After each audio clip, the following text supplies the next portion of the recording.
ஒரு சனம் தூங்கிருச்சு, ஊதக்காத்தும் அடிச்சிருச்சு.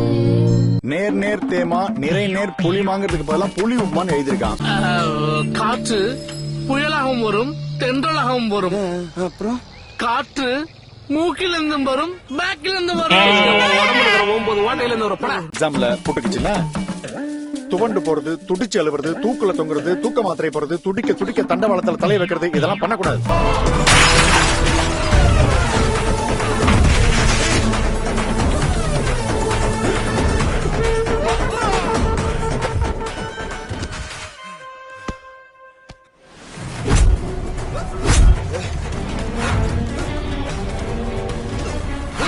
பாவி